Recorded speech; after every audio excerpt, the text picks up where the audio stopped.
So we have forgotten that all of nature has life and has roots. More importantly, we have forgotten that we humans have roots. We do not believe any longer that we are attached to the earth the same way that trees are, but we are. In the Russian culture, we still have very strong symbols reminding us of the fact that we are connected to Mother Earth the same way as all plants and trees are.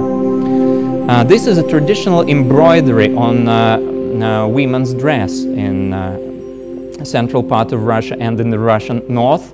If you open Russian ethnography books, you will read there articles by professional ethnographers who will explain to you that it was part of the Russian tradition for women to decorate their dresses with images of frogs. Is this what you see on the screen? You know, when I look at this image, I do not have a degree in ethnography or anthropology, but when I look at it, I see clearly that this is not a frog. It is a pregnant woman giving birth.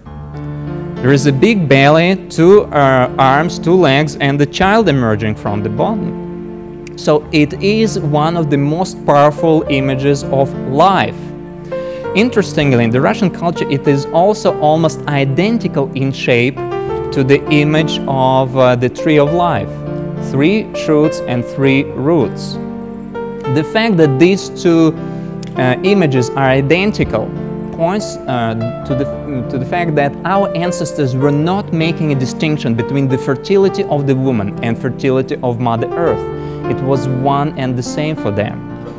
This is even preserved in the alphabet that we have today in Russia. This is a pre-Christian, pre-Cyrillic letter that is still found today in the Russian alphabet. It's pronounced as Zh, and it is the first word in such words as woman, женщина, or жизнь, life, a sacred symbol.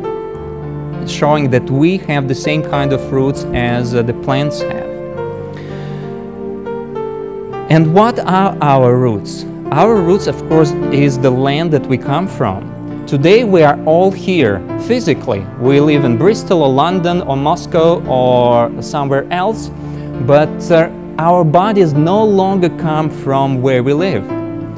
Even 100 years ago or before the Industrial Revolution, most of our bodies were constituted of the soil where we live. But today, part of what is now your body a month ago was a banana on a banana branch in Latin America.